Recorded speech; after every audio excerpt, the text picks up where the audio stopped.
You spend your life meticulously crafting a mask, smoothing out every jagged edge of your personality until you become a mirror for everyone else's desires, only to wake up one morning and realize the person staring back at you has no face of their own.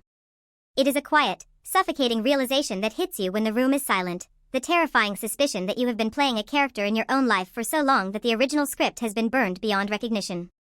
You are not a human being in those moments. You are an echo, a polite deflection, a series of nods and forced smiles designed to keep the peace, even when that peace demands the total annihilation of your own boundaries.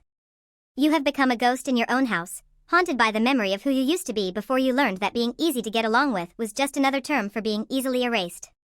The cycle begins so subtly you barely notice the friction until it is too late. It starts with a simple, reflexive yes when every fiber of your being is screaming for a no. It is the dinner invitation you didn't want, the extra project you didn't have the capacity for, the emotional labor you provided for someone who never asked about your day. You have trained yourself to monitor the atmosphere of every room you enter, reading micro-expressions like a meteorologist tracking a storm, preemptively adjusting your tone, your posture, and your opinions to ensure that no one feels slighted.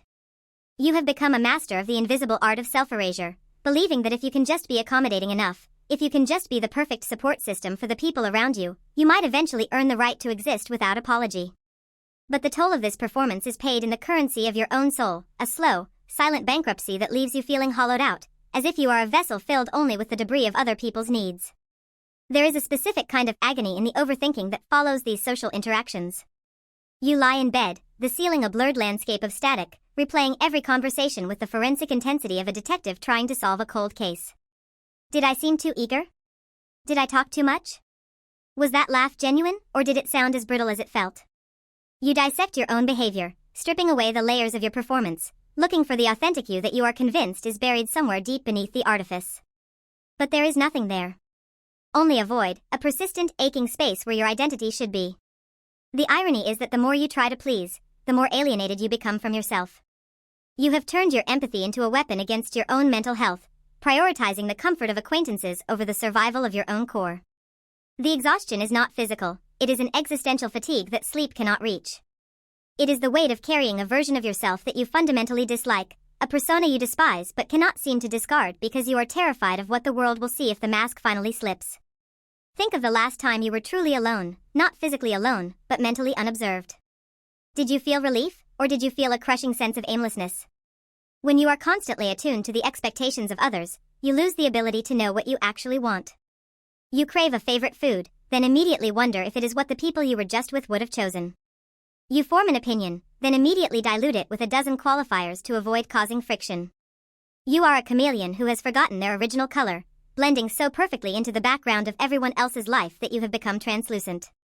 The sadness of this is not that you have been misunderstood, it is that you have never really been seen at all. You have been hiding in plain sight, protected by your own compliance, thinking that you were safe because you were agreeable. But you aren't safe, you are disappearing. This fragmentation is the price of the good persona. You compartmentalize your life, storing your anger in one box, your resentment in another, and your true, unadorned thoughts in a vault you haven't opened in years. But emotions don't stay in boxes, they leak. They manifest as sudden, unprovoked irritability, as long stretches of numbness, or as that persistent, low-grade anxiety that hums beneath your skin like a faulty wire.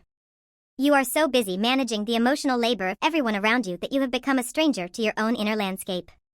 You don't know how to navigate your own grief, your own rage, or your own joy because you haven't been allowed to feel them for so long, or worse, you haven't allowed yourself to feel them, convinced that they are inconvenient burdens to the people you are so desperate to please. In the middle of the night, when the mask is discarded on the floor, you look into the mirror and the reflection feels like an imposter. You trace the lines around your eyes and wonder when they became so tired. You try to conjure a memory of a time when you acted without first checking for the approval of a phantom audience, but the timeline is blurred. There is only the long, grueling marathon of saying yes when you meant no, of staying when you wanted to leave, of listening when you wanted to be heard. You are the architect of your own isolation, a prisoner who holds the key but is too afraid of the open door to turn the lock. You are trapped not by the people you serve, but by the version of yourself you have created to ensure their continued presence. The tragedy is not that you are unloved, the tragedy is that you have made it impossible for anyone to love the real you, because you have buried them beneath a mountain of performances. And then, the quietest truth of all sinks in, colder than the winter air outside your window. You realize that the people you have been breaking yourself to please never actually needed you to be this way. They liked you, perhaps, or they found you convenient, but they never asked for your self-destruction. That was your own choice, a desperate, misguided attempt to secure your own belonging.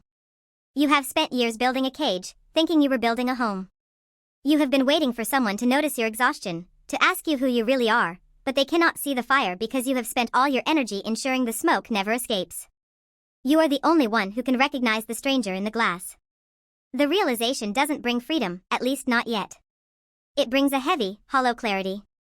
You are alone, you have always been alone, and the only person who can actually save you from this hollowed-out existence is the very person you have been running from all this time.